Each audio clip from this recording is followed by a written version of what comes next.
Hello दोस्तों, मैं हूं शारिफ खान और आप देख रहे हैं ऑल टाइप नॉलेज चैनल। मुस्लिम भाइयों के साथ, हमारे जितने भी मुस्लिम भाइयों के साथ दुर्व्यवहार किया जा रहा है जहां जहां पर भी, उन सब के लिए आवाज़ उठाने का काम मैं कर रहा हूं। मेरे जैसे और भी बहुत सारे लोग कर रहे हैं। अभी मैं आगे आपको एक वीडियो दिखाने वाला हूं, सही है।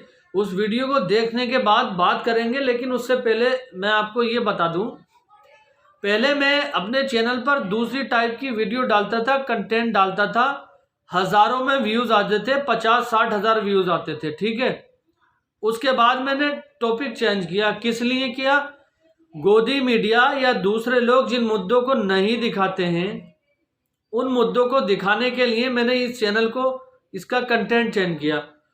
तो अब आप लोगों का फर्ज बनता है कि जो भी मेरा भाई मेरी वीडियो को देखता है उसको सब्सक्राइब कर लो, चैनल को, मुझे सपोर्ट करो। एक बड़ी तरक्की छोड़ करके कंटेंट बदला है, अपने भाइयों के लिए आवाज़ उठाने का काम कर रहा हूं, क्योंकि यहाँ पर कोई भी गोदी मीडिया का चैनल आपके साथ जो घटनाएं घट रही हैं उसको दिखाने का दम नहीं रखता।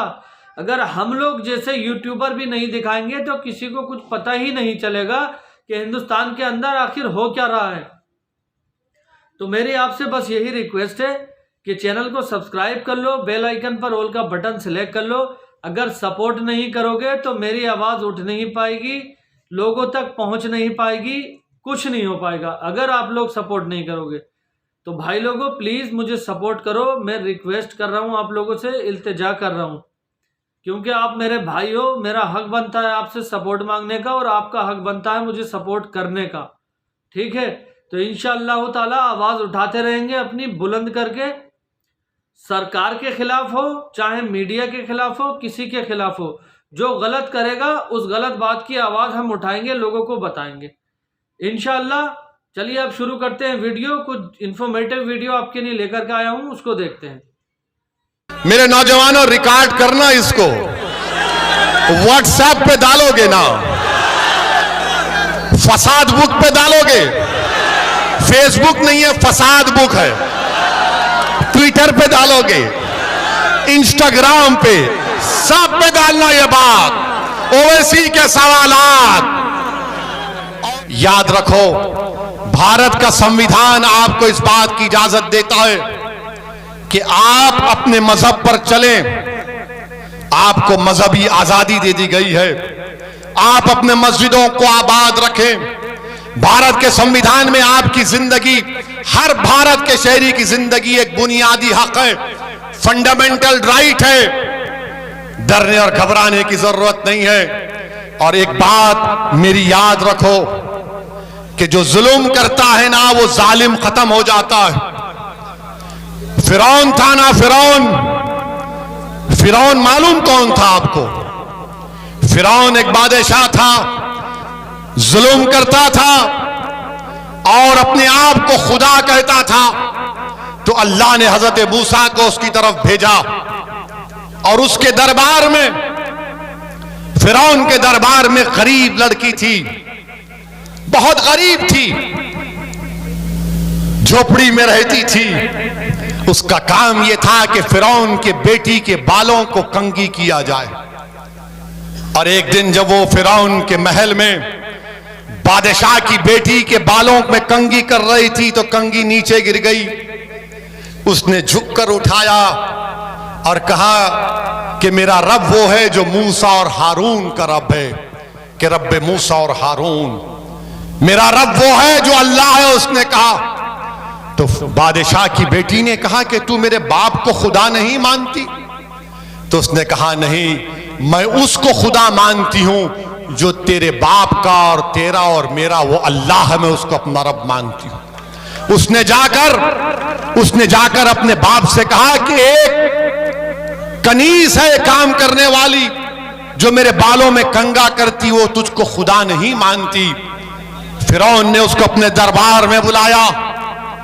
उसके दो बच्चे थे, एक शीरखार बच्चा था और एक 10-11 साल का बच्चा था। दो रिवायतें हैं।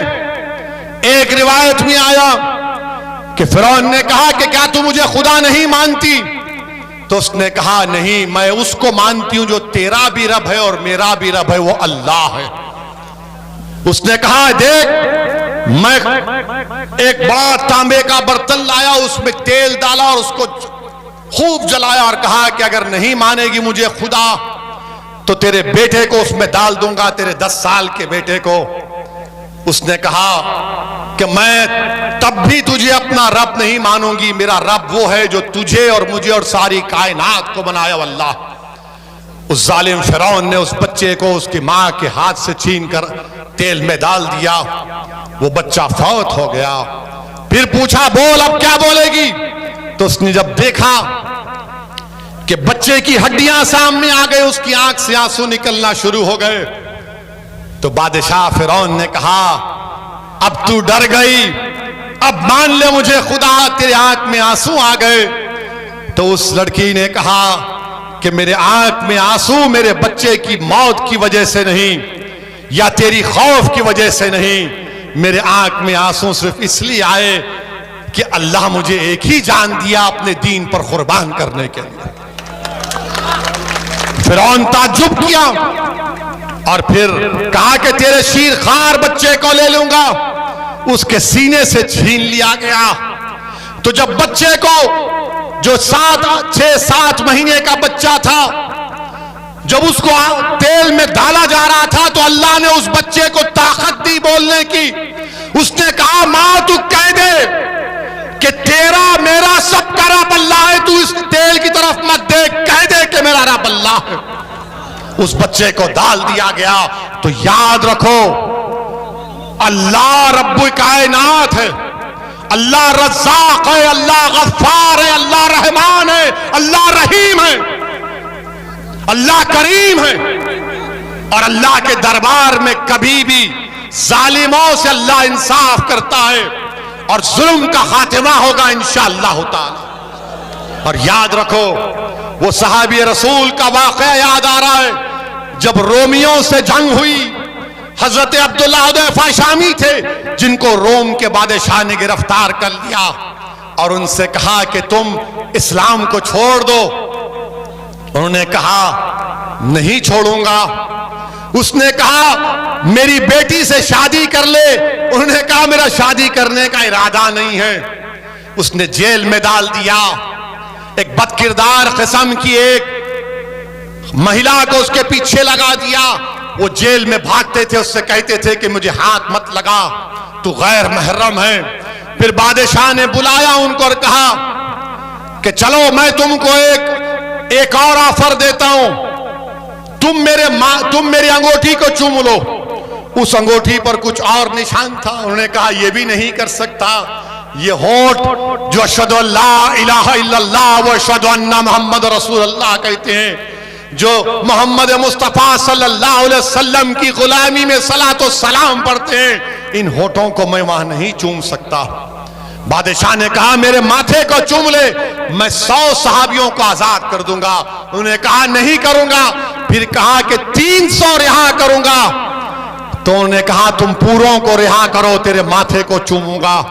उन्होंने माथे को चूमा और जब वापस गए तो खलीफा हजरत उमर थे।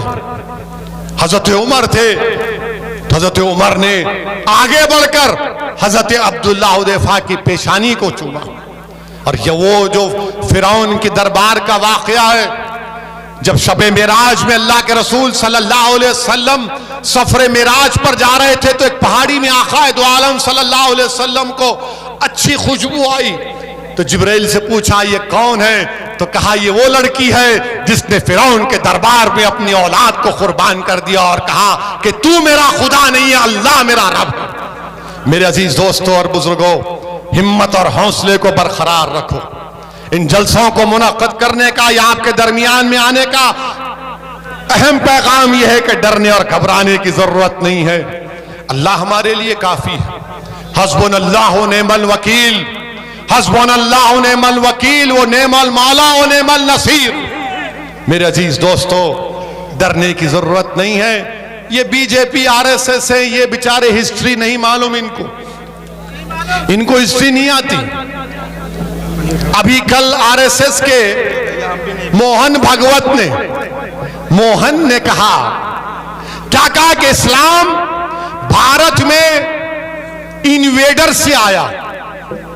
हमको कल मीडिया वाले लखनऊ में पूछे, हमने यही कहा कि मोहन भागवत जो है हिस्ट्री को नहीं जानते, मोहन भागवत जो है हिस्ट्री को नहीं जानते। हमने उनसे कहा कि इस्लाम इस मुल्क में बादशाहों की वजह से नहीं आया, इस्लाम इस मुल्क में आया तो सूफियों की और तिजारत करने वालों की वजह से आया। और हमने उनको, मोहन भागवत से हमने पूछा कि इस्लाम अगर आया तो वेस्ट कोस्ट में आया, और किसने कहा मालूम आपको? इस्लाम बादशाहों से इस्लाम भारत में नहीं आया, किसने कहा मालूम आपको? मालूम? मोदी जी ने कहा।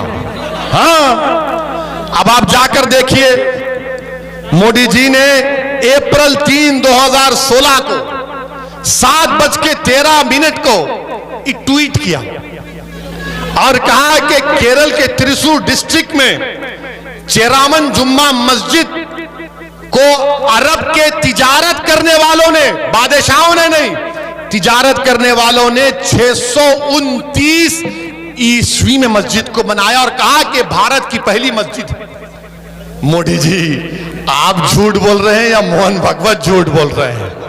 आप दोनों बैठकर तस्वीर कर लो। हमारा मानना ही है कि इस्लाम भारत में तलवार के जोर पर नहीं आया, मोहब्बत की बुनियाद बनकर आया। जो बादशाह आए वो जुल्म किए, मगर वो इस्लाम से उनका क्या रिश्ता? बादशाह थे। ख्वाजा गरीब नवाज आए, दीन लाए, दावत दी, मगर इन लोगों को मुसलमान देखते कि नहीं तुम भारत के नहीं हो। अब इनका जवाब और एक हमारे पास है। मैंने उलेमाओं के पैरों के पास बैठकर सुना कि सारे कायनात के अब्बा कौन है? हजरत आदम अलैहिस्सलाम है ना, हमारे सबके डैडी हैं, वो पिताजी हैं। वो जब जन्नत से निकले तो किस मुल्क में कदम रखा उन्होंने? किस मुल्क में रखा? भारत में रखा। तो ये बाप की सरजमीन हुई नहीं हुई? हुई ना। तो डरना किस बात का प्यारे? डरने और घबराने की जरूरत नहीं है, हिम्मत से काम करिए। और अल्हम्दुलिल्लाह हमारे भाई अतीक जेल में है, मगर अपना खत पर पैगाम भिजाया, अपनी मोहब्बत और वाबस्तगी, और आप लोगों को ये पैगाम भी दिया कि हमको और आपको मिलकर इंशाअल्लाह ताला आने वाले विधानसभा में मजलिस इत्तेहाद और मुस्लिमीन को कामयाब। और तो उम्मीद करता हूं दोस्तों आपको वीडियो इंफॉर्मेटिव लगी होगी, पसंद आई होगी। जो इस वीडियो के अंदर जो नॉलेजेबल चीज़ थी उसको आप समझे होंगे, ठीक है। और आपका रिएक्शन क्या रहना है, आपकी सोच क्या कहती है, कमेंट करके बताओ।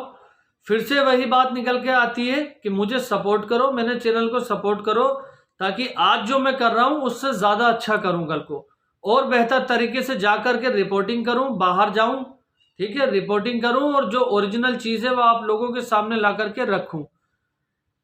कोई भी इस्लाम का दुश्मन हो, मुसलमान का दुश्मन हो, उसका भांडा फोड़ करूँ, आप लोगों के सामने उसकी जो हकीकत है वो रखूँ। तो इंशाअल्लाह ताला फिर से मुलाकात होगी। तब तक के लिए खुदा हाफिज़। चैनल को सब्सक्राइब ज़रूर करना।